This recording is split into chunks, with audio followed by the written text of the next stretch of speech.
வணக்கம். அன்பான உறவுகளுக்கும் நட்புகளுக்கும் இந்த கொஞ்சம் சபையின் அன்பான வணக்கம். இந்த பதிவு எதுக்குன்னு பார்த்தீங்கன்னா, ஏற்கனவே அறியாததே அறிவோங்கிற பதில நம்ம தொடர்ந்து பார்த்துட்டு வர்றோம். இன்றைக்கி பார்க்க போகிற இது வந்து ரொம்ப ரொம்ப ரொம்ப முக்கியமானது.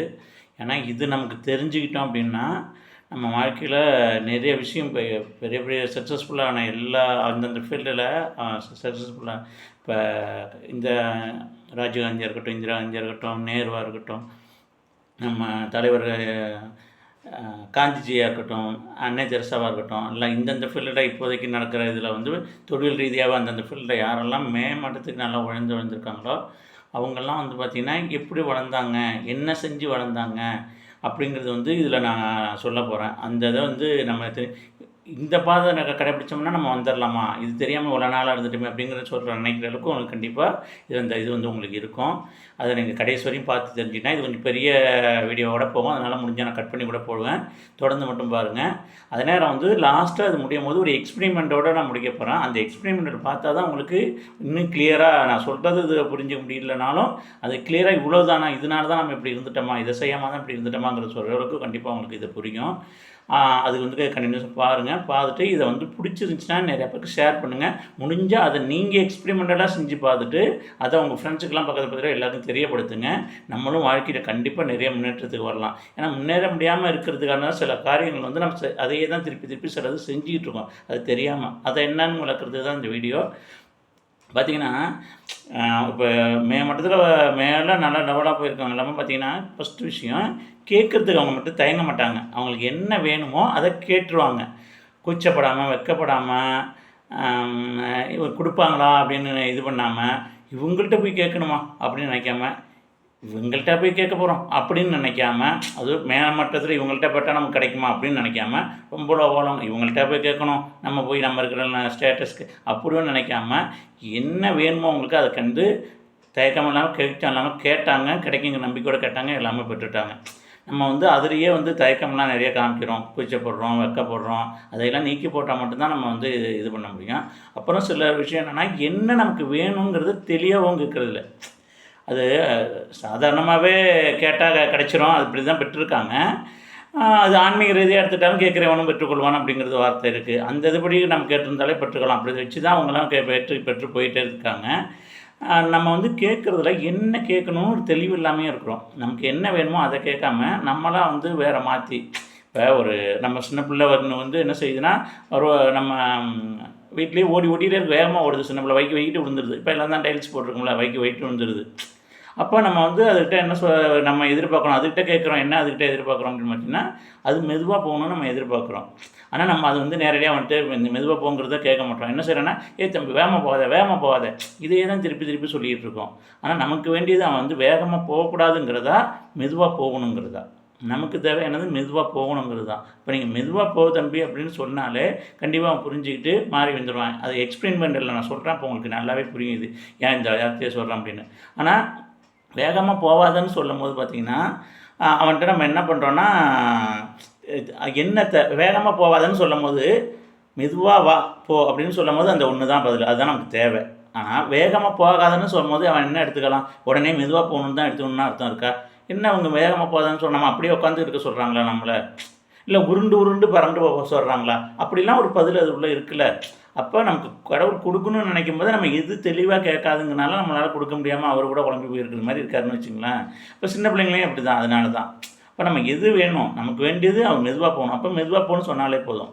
வேகமாக போகாதான்னு சொன்னால் நம்ம நினச்சிக்கிறோம் நமக்கு தெரியுது, ஆனால் நம்ம மைண்டில் உள்ளது அவங்களுக்கு தெரியுமா, அவங்களுக்கு தெரியுமா? நம்ம மனசுக்கே இன்னும் அது தெரியாதுன்னு வச்சுங்களேன். நீங்கள் வேகமாக போகாதன்னு சொல்ல நம்ம அதுபோல் சொல்ல நம்மளும் அப்படியே தான் செஞ்சுக்கிட்டு இருப்போம். அப்போ மெதுவாக போகணுன்னு சொன்னால் தான் நம்மளாவே மெதுவாக போவோம். ஏன்னா நம்ம மனசுக்கே அதுதான் தெரியும். அதேமாதிரி பார்த்திங்கன்னா, ஒரு சின்ன பிள்ளை வந்து கதவை வேகமாக சாத்துது. நமக்கு வேண்டியது என்ன, அது மெதுவாக சாத்தணுங்கிறது. இப்போ மெதுவாக சாத்துன்னு சொன்னால் அது புரிஞ்சுக்கிட்டு கண்டிப்பாக மெதுவாக சாத்தும். மனதளவில் வந்து அது ஏன் சாத்த முடியுங்கன்னு இந்த எக்ஸ்பெரிமெண்ட்டில் சொல்கிறேன், அதுவும் உங்களுக்கு புரியும். ஆனால் நீங்கள் வந்து வேகமாக சாத்தாதுன்னு சொல்ல அப்போ என்ன, வேகமாக சாத்தாதுன்னா மெதுவாக சாத்தணுங்கிற அர்த்தம் மட்டும்தான் இருக்கா? வேகமாக சாத்தனா என்ன, அப்போ மெதுவாக சாத்தனாங்கிற அர்த்தம் என்ன இருக்குது? அது இல்லாமல் ஏன் இப்போ வேகமாக சாத்தன்னு சொல்கிறாங்க? அப்படின்னா வந்து அவங்க திறந்தே போட வேண்டியது, எதுக்கு தேவையில்லாமல் சாத்துறாங்க? இல்லை சாத்தி வச்சுட்டே நம்ம உள்ளே தான் இருக்கணுமா? இப்படிலாம் ஒரு இது இருக்குது. ஆனால் சரியான பதில் என்ன, நமக்கு தேவையானதுன்னு அவன் மெதுவாக சாத்தணுங்கிறது தான். அப்போ மெதுவாக சாத்தன்னு நேரடியாக சொல்லிட்டா தான் கரெக்டாகவே புரியும். அதே மாதிரி பார்த்திங்கன்னா, கஷ்டப்பட்டுக்கிட்டு இருக்கேன் அப்படிங்கிற மாதிரிலாம் நம்ம சொல்லிகிட்டே இருப்போம்னு வச்சுங்களேன். அந்த கஷ்டப்பட்டுக்கிட்டு இருக்கேன்னு சொல்லும்போது பார்த்திங்கன்னா, அந்த கஷ்டமாக தான் நமக்கு இதாகிட்டு இருக்கும். ஏன்னா நம்ம நினச்சின்னு கஷ்டப்பட்டுக்கிட்டு இருக்கேன் அப்படின்னா, ஆனால் நமக்கு தேவை என்னதுன்னா கஷ்டப்படக்கூடாது. அப்போ கஷ்டப்படக்கூடாதுன்னு என்னென்னா மகிழ்ச்சியாக இருக்கணுங்கிறது. மகிழ்ச்சியாக இருக்கணுங்கிறத நம்ம நேரடியாக கேட்டுடணும். ஆனால் கஷ்டப்பட்டுட்டு இருக்கேன் அப்படின்னு சொன்னோம்னா, அந்த கஷ்டங்கிற வார்த்தை நமக்குள்ளே போகும்போது அந்த கஷ்டமாக தான் வந்துட்டுருக்கும். ஏன் அப்படின்னு பார்த்தீங்கன்னா, மகிழ்ச்சியாக இருக்கணும் அப்படிங்கிறது நமக்கு தேவை. நம்ம கஷ்டப்படாமல் இருக்கணுங்கிறது தேவையா நமக்கு? மகிழ்ச்சியாக இருக்கணுங்கிறது தேவையா? நமக்கு தேவை மகிழ்ச்சியாக இருக்கணுங்கிறது தேவை. அப்போ மகிழ்ச்சியாக இருக்கணும், மகிழ்ச்சி வேணும் அப்படின்னே நம்ம கேட்டுடலாம். மகிழ்ச்சியாக இருன்னு சொல்லலாம். அதுக்கு என்ன செய்யணும், நான் கஷ்டப்பட்டு இருக்கேங்கிறத மகிழ்ச்சி இல்லாமல் இருக்கேன்னு நம்ம சொல்லணும். மகிழ்ச்சி இல்லாமல் இருக்கிறேன்னு சொன்னோம்னா, அந்த மகிழ்ச்சிங்கிற வார்த்தை போய் நமக்கு மகிழ்ச்சி என்ன கொடுக்கணுமோ அதுக்கான என்ன தேவையோ அதை அறிவுக்கு கொடுத்து கண்டு வந்துடும்னு வச்சுங்களேன். கஷ்டப்பட்டு இருக்கேன்னு சொல்லும்போது அப்போ நம்ம எனக்கு கஷ்டப்படக்கூடாது. அப்போ கஷ்டப்படக்கூடாது என்ன செய்யக்கூடாது, சரி நீ சோம்பேறித்தனமாக கொஞ்சம் இருந்துக்க. அப்போ சோம்பேறித்தனமாக இருந்துட்டான்னா கொஞ்சம் வீட்டு வேலையெல்லாம் இல்லாமல் அதிகமாக செய்யாமல் நம்ம இருந்துக்கிட்டோம் அப்படின்னா கஷ்டப்படாமல் இருக்கலாம். அப்போ ஆட்டோமேட்டிக்காக என்ன ஆகும், வேலையெல்லாம் வெட்டியாமல் பார்க்கும்போது நல்லா ஃப்ரீயாக இருந்தோம்னா உடல் ரீதியாக நம்ம கஷ்டப்படாமல் இருக்கலாம். ஆனால் நமக்கு பண ரீதியாக அந்த உழைப்புலாம் இல்லாதனால அதுக்கு வருமானம் வராமல் கஷ்டங்கள் தான் வரும். அதுபோல் கஷ்டம் வரதான் போகுது. உழைக்காமல் இருந்தாலும் உடலுக்கும் நோயெல்லாம் வரும். அந்த கஷ்டம்லாம் வரதான் போகுதுன்னு வச்சுக்கலாம். அதான் கஷ்டப்படாமல் இருக்கிறேன், கஷ்டப்படுறேன்னு சொல்ல நம்ம இன்னும் கஷ்டப்பட்டுக்கிட்டு இருக்க காரணம் அதே தான்.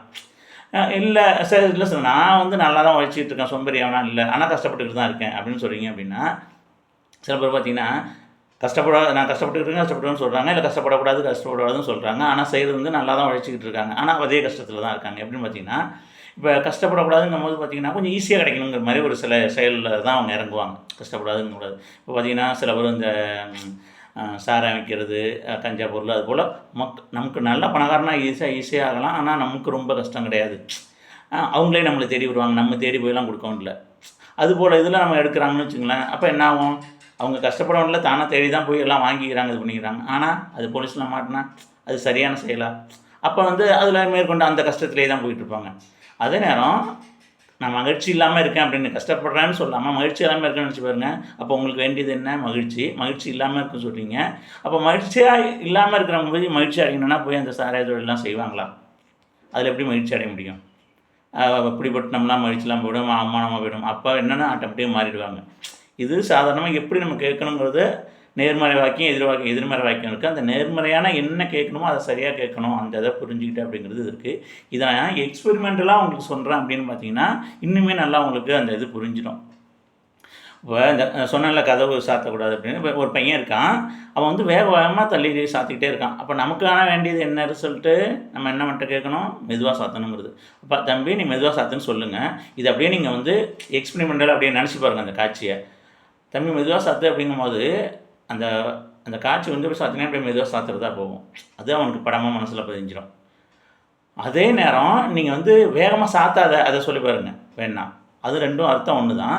வேகமாக சாத்தாதுன்னு சொல்லி பாருங்கள். வேகமாக சாத்தாதுன்னு சொல்லும் போது மெதுவாக சாத்தணுங்கிறது தான் அர்த்தம். ஆனால் மெதுவாக சாத்துற படம் வராது. நீங்கள் என்னென்னா நல்லா மைண்டில் நினச்சி பாருங்கள் அந்த இதை. வேகமாக சாத்துற படம் தான் வரும். ஆனால் அறிவுக்கு தெரியும் இது வேகமாக சாத்தக்கூடாதுங்கிறது மெதுவாக சாத்துது. ஆனால் மனசில் என்ன படம் பதியும்னா வேகமாக சாத்துற படம் தான் நமக்கு பதியும். இப்போ ஃபஸ்ட்டு சின்ன பிள்ளையாக இருக்கும்போது அவன்கிட்ட கற்றுக் கொடுக்கணும்னு வச்சுங்களேன். மெதுவாக சாத்தோம்னா என்ன செய்யணும்னா அவனுக்கு தெரியாது, மெதுவாக சாத்தினா என்னென்னே தெரியாது. அப்போ நம்ம சொல்லி காமிப்போம், இப்படி தான் மெதுவாக சாத்தணும்னு சொல்லி காமிப்போம். அதை பார்த்துக்குவான். கொஞ்ச நாள் இப்படி செஞ்சுட்டு முருகு அப்புறம் மெதுவாக சாத்தணும் அப்படிங்கும்போது அவன் மனசுக்குள்ளே அந்த படம் வரும். மெதுவாக அம்மா அப்படி சாத்தி காமிச்சாங்க, இப்படி சாத்தணுங்கிறது அந்த படம் வரும். நாளை விடையில் நமக்கு பழக்கத்துக்கு வர நம்ம யாருமே எந்த ஒரு அது படம் பதியே தான் செய்யும். அவங்க மனசில் அந்த என்ன சொல்கிறோமோ அந்த வார்த்தையான படம் அதில் பதியும். ஆனால் நமக்கு பழக்கத்தில் வந்ததுனால மெதுவாக சாத்து அப்படின்னா டப்புன்னு இதுக்கு போய்டுவோம். இல்லை வேகமாக சாத்தாதன்னா அந்த வேகமாக சாத்துறது காட்சி தான் அதில் வரும். மெதுவாக சாத்துங்கும் போது இப்படி தான் செஞ்சுருவான் முடிஞ்சு அது நினச்சி படுத்துருக்க மாட்டோம், அது பழக்கத்துக்கு வந்துடுது. இப்போ ஒரு ஃபஸ்ட்டு கார் ஓட்டும் போது என்ன பண்ணுது பார்த்தீங்கன்னா ஃபஸ்ட்டு எங்கே இப்போ பிரேக் இருக்குதுன்னு ஒன்று பார்த்து தான் செய்வோம். அப்புறம் கொஞ்ச நாள் சென்று கற்றுக்கிட்டது பார்த்தீங்கன்னா பிரேக்கு மிதிக்கணும்னா அந்த பிரேக்கோட படம் வர இங்கே இருக்குது இப்படி இருக்குங்கிறது அப்புறம் போய் மனசளவில் அதை பார்த்துக்கிட்டு அப்புறம் மதிப்போம். நாளை விடையில் பழக்கத்துக்கு வராது, எங்கே இருக்குன்னு தெரியாது. நான் பேசிகிட்டே போய்கிட்டே ஹெட்செட் போட்டு பாட்டு கேட்டு நம்ம மட்டும் போய் இது பண்ணிவிடுவோம். அப்படி இருந்தாலும் அப்பயுமே நம்ம மனசில் ஒன்றும் அது பதிஞ்சிக்கிட்டே இருக்கும்னு வச்சுங்களேன். என்ன இது பண்ணுறோமோ அது மனசாக பதியும். கேட்குறவனும் பெற்றுக்கொள்வான்னு இருக்குது. அது அதே மாதிரி பார்த்திங்கன்னா மனுஷன் எதை விதைக்கிறானோ அதை அறுப்பான். இப்போ இப்போ நீங்கள் நெல் விதைக்கணும் அப்படின்னு நினச்சிங்க அப்படின்னா போய் ஒரு நெல்லை விதைச்சிடுவீங்க உடனே. நெல் விதைக்கணும் அப்படிங்கிறத மனசுக்குள்ளே விதைப்போம். அந்த எண்ணம் வந்ததுக்கு முறை தான் அப்படி போய் சரி நெல்லுலாம் வாங்கிட்டு வந்து விதைப்போம். இது பண்ணால் அது அறுப்போம். அந்த இது வந்து நமக்கு செயல்பாடாக கிடச்சி அறுப்பணும்னு வச்சுங்களேன். அப்போ நம்ம வந்து என்ன செய்கிறோமோ, என்ன நமக்கு வேணுமோ அதை முன்னாடி மனசில் தான் விதைக்கிறோம். ஓகேவா? இந்த பையன் வந்து வேகமாக சாத்தாதுன்னு சொல்லும்போது மனசில் விதைக்கும் பார்த்தீங்கன்னா, அந்த படம் வந்து வேகமாக சாத்துறதே தான் வரும். ஒவ்வொரு நாளையும் வேகம் சாத்துற காட்சி மனசில் பதிய மனசில் விதைச்சது அந்த வேகமாக சாத்துறதை விதைச்சாச்சு. அப்போ அறுக்கிறது எதை அறுக்க முடியும்?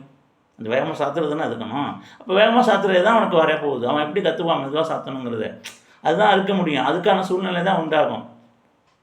அப்போ மெதுவாக சாத்துன்னு சொல்லி பாருங்கள். அந்த மெதுவாக சாத்துற காட்சி பதிய மனசில் அவன் மெதுவாக சாத்தனா இப்படிங்கிறத கற்றுக்கிட்டு ஆட்டோமேட்டிக்காக மாறிட போகிறான். அதே போல் தான் நான் கஷ்டப்பட்டுக்கிட்டு இருக்கேன்னு நீங்கள் சொல்கிறீங்க அப்படின்னா அது மகிழ்ச்சியுமா இருக்குன்னு சொல்லி பாருங்கள். கண்டிப்பாக அந்த மகிழ்ச்சியானதுக்கு என்னமோ அது கிடச்சிரும். கஷ்டப்பட்டுக்கிட்டு இருக்குங்கும் போது அந்த கஷ்டமான இது மட்டும்தான் எனக்கு பதியும். அதுக்கான சூழ்நிலை என்னமோ அதை கொடுத்து அதுமான தொழிலை கொடுத்து அந்த எண்ணத்தை கொடுத்து அப்படி நமக்கு செய்யணும்னு கஷ்டம்னா வரணும். நமக்கு கஷ்டப்பட்டுக்கிட்டுன்னு சொல்லிட்டு இருக்கவங்களுக்கு கஷ்டம் தான் வரணும் போது அதுக்கான சூழ்நிலையே உருவாகிடும். ஒரு போய் இதை செய்யணும்னு நினச்சாலும் ஒரு சோம்பேறித்தனம் வரும். அது நாளைக்கு செஞ்சுக்கலாம் அப்படிங்கிற அந்த மனசு வந்து ஏன்னா கஷ்டத்துக்குள்ளே தான் அது இருக்க வைக்கணும். நம்மளை அந்த மனசு வந்து நம்மளை வந்து கஷ்டத்துக்குள்ளே வைக்கணும். அதுக்கு என்ன சொன்னால் சோம்பேறித்தனமாக இருந்தால் தான் அப்படி கஷ்டத்துக்குள்ளே இருக்க முடியும். அப்போ நீ நாளைக்கு பார்த்துக்கலாம். அந்த அலட்சிய போக்கு அடுத்தவங்க சொல்கிறத நம்புறது இல்லை. அந்த இவங்கள்ட்ட போய் சொல்லணுமான்னு நினைக்கிது. அந்த இதெல்லாம் வரும். அதே நான் மகிழ்ச்சி இல்லாமல் இருக்குன்னு நான் சொல்லி பாருங்கள். உங்களுக்கு தேவை வேண்டியது மகிழ்ச்சி இல்லாமல் இருக்குங்கன்னா அதுக்கு மகிழ்ச்சின்னு சொல்லும் போது அந்த வார்த்தையான அர்த்தம் மட்டும்தான். மகிழ்ச்சிங்கும் போது மகிழ்ச்சி இல்லாமல் இருக்குங்கிறது மூளைக்கு தெரியும். கஷ்டப்படுறேங்கிறது அர்த்தமா. ஆனால் மைண்டுக்கு வந்து மகிழ்ச்சிங்கிறது தான் போய் பதியும். இப்போ மகிழ்ச்சின்னு பதியும் போது மகிழ்ச்சி இல்லாமல் இருக்கணும்னு சொன்னாலும் சரி, மகிழ்ச்சியாக இருக்கணும்னு சொன்னாலும் சரி, அந்த மகிழ்ச்சி தான் வேணுங்கும் போது அந்த மகிழ்ச்சி என்ன தேவையோ அதுக்கான செயலில் உண்டாக்கிடும் அந்த அறிவிட்ட கொடுத்து. அப்போ மகிழ்ச்சியாக இருக்குன்னா நீங்கள் இதை செய் இவங்கள போய் பாரு இவங்கள பாரு அதுக்கான சூழ்நிலாம் வந்து கடவுள் நம்ம அந்த மனசில் என்ன வச்சுருக்கோமோ. ஏன்னா மனசுக்குள்ளே தான் நமக்கு அதாவது கடவுளே இருக்கார், வேறு எங்கேயும் இல்லை. நமக்குள்ளே தான் அவர் இருக்காருன்னு வச்சுங்களேன். ஸோ நம்மள மனசாட்சிப்படி நடந்துக்க நான் உள் மனசு சொன்னிச்சு அப்படின்னு அதுதான் அது வேறு ஒன்றும் இல்லை. அந்த கடவுள் என்ன சொல்லுன்னா நமக்கு வந்து அது கொடுக்குற மாதிரி அந்த செயல்களாக உருவாக்கி கொடுத்துருவாரு. நம்மளும் அதுக்கான ஓட்டத்தில் ஓடுவோம். அதுக்கான செயலில் வந்து நடக்க ஆரம்பிப்போம். இப்போ வேலைக்கு போகிறோம். பொருளாதாரம் சிரமமாக தான் இருக்குது. கஷ்டப்படுறாங்கன்னு என்ன சொல்கிறாங்கன்னா நானே ஏற்கனவே கஷ்டப்பட்டுக்கிட்டு இருக்கேன். இதுக்கு மேலே என்னத்தை இது பண்ணி இதுக்கு மேலே இவ்வளோ தான் வருது, இப்படி தான் ஒட்டி ஆகணும் அப்படின்னு நினச்சிருக்கும் போது எனக்கு கஷ்டமாக தான் இருக்கும். இதே பொருளாதாரம் நான் இந்த வேலை பார்த்துட்ருக்கேன், எனக்கு பொருளாதாரம் சிரமமாக இருக்குது, பொருளாதாரம் பத்தில். அப்போ மகிழ்ச்சியாக இருக்கும்னு நினைக்கும் போது என்ன ஏதோ ஒன்றா நீ மகிழ்ச்சியாக இருக்கும்ல, இந்த பொருளாதாரம் நமக்கு பத்தில் இல்லை, அப்போ நீ மேற்கொண்டு ஏதோ ஒன்று செய்ய வேண்டியது இருக்குது. நீ அதுலேயே கொஞ்சம் படி, நல்லா அது இன்க்ரிமெண்ட் பண்ணிக்க, அதுக்கு முன்னாடி அந்த வேலையில் ஒரு போஸ்டிங் எடுத்தது போகலாம், இல்லை வேறு ஏதாச்சும் எக்ஸ்ட்ரா வருமானம் கிடைக்கிறப்ப ஒன்று செய்யி அப்படின்னா அப்போ என்ன செய்வோம்னா இந்த நேரம் அதுக்கான நேரத்தை ஒதுக்கி எப்படியும் நம்ம இது பண்ணி தான் ஆகணும். சிரமப்பட்டாலும் பரவாயில்ல, நமக்கான இது கிடைச்சிடும் அப்படின்ட்டு அப்படி நோக்க ஆரம்பிப்போம். அப்போ நமக்கு அந்த இது போகும்போது இது கிடைச்சிடும். இது கொஞ்சம் நல்லா புரிஞ்சுங்க. நம்ம மனசுக்குள்ளே என்ன விதைக்கிறோமோ அதுதான் இது பண்ண முடியும். அதாவது நம்பிக்கை மொத்தத்தில் நம்பிக்கை தான் வேணும். நீங்கள் என்ன நம்பிக்கை வைக்கிறீங்க அது கிடச்சிடும். விசுவாசிக்கிறவனுக்கு எல்லாம் கூடும். இந்த நான் விசுவாசம் சொல்கிறது வந்து நம்பிக்கை, முழு நம்பிக்கை.